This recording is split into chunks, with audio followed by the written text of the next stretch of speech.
Then we're going to talk now about the team. When you're looking into a project, you want to make sure that you are checking on the team beforehand before you buy into it. Again, this applies for either on secondary sales, on OpenSea, or projects yet to mint. Something that's very important, we touched on it yesterday with board bunnies, is transparency.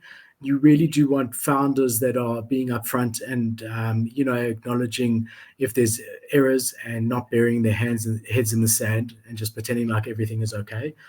The project doesn't need to have an established artist unless you're looking to buy an art project.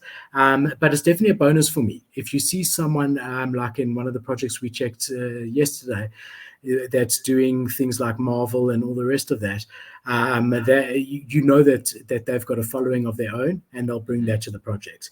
But generally speaking, for me, as long as the team is not anonymous and are present in the community and are transparent and upfront, and have proven their skills to a certain degree, then I'm happy.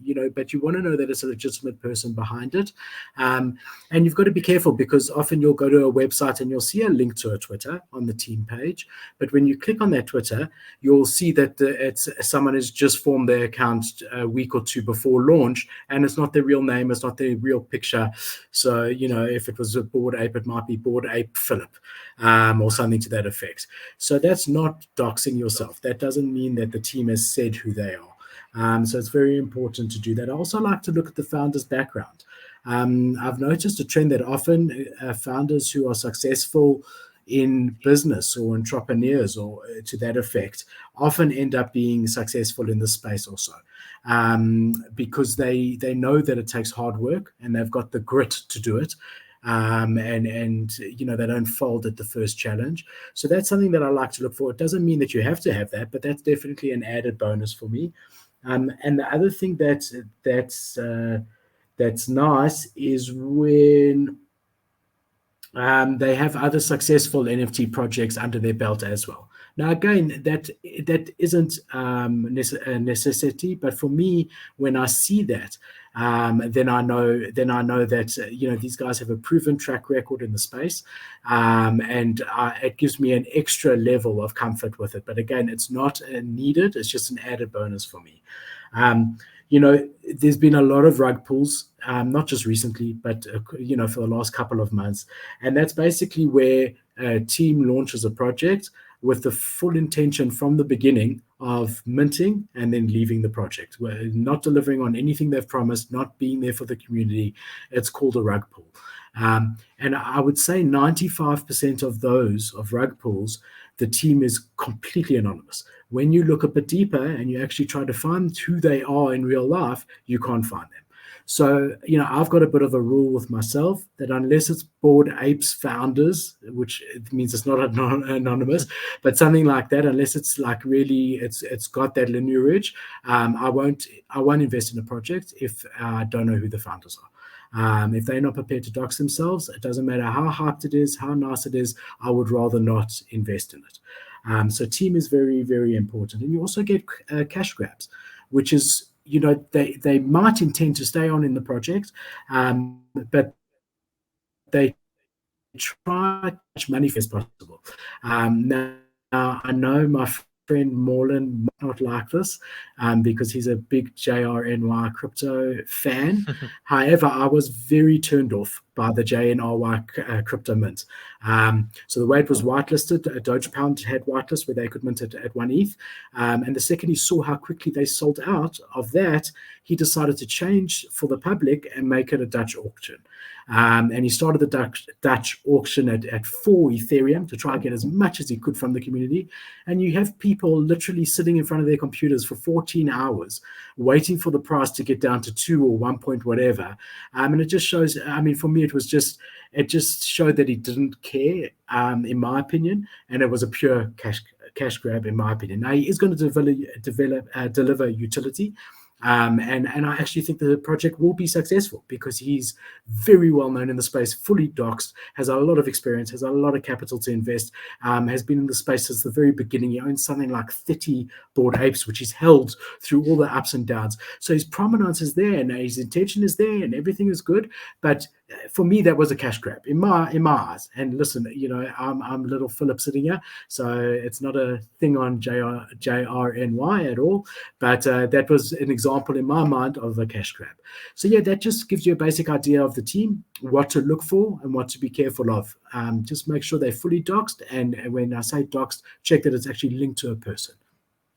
And the next topic we're going to cover is utility. And I think that really kind of links with the team, because does the team have the capability to pull this off?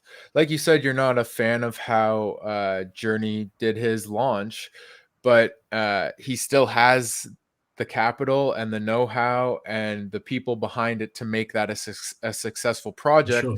and deliver the utility behind what you're getting. Very important. And the other thing that's very important to me, to try and gauge, and it's not always easy, is the commitment of the team to the project. And this is something that's difficult because pre-launch, it seems like everyone's committed and all the founders are in the Discord and all of that. And then all of a sudden after launch, it goes a bit quiet.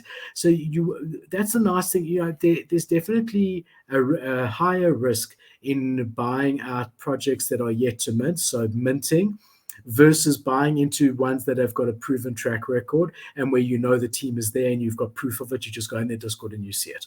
And that's one of the nice things about buying on the secondary market. But the nice thing about minting is that if you mint and gas isn't so crazy and it goes up even 2-3x, it's easier to make than it is for a project that's already sitting at 15 ETH like a muted ape. For that to 2x, it's going to be more difficult. So it's higher risk to mint, but higher reward. Whereas secondary, you've got the ability to look back and you've got hindsight to see the commitment of the team. And that's very, very important. You see some projects where the founders are all still in their day jobs, or there's only one founder who's in his day job, and he can only, with the best intention, he can only spend 2-3 hours on the project in the evening. Whereas you get other projects where all the founders are full-time working on the project.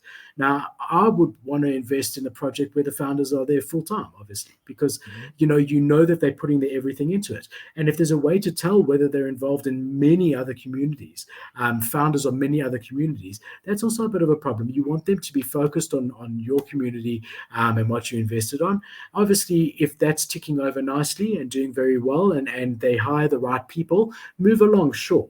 But if you find these projects where they never sell out, move on to the next one, never sell out, move on to the next one, for me, that's not a project that I want to be invested in. So commitment is very, very important. And you can also try and gauge commitment by their social medias. How active are they? It's not a foolproof way to see. But if you're seeing tweets after tweet after tweet, and the same thing on Instagram, and wherever you're looking, if you're seeing them there all the time, now sure they can hire people to do that, but at least they're hiring someone to do that.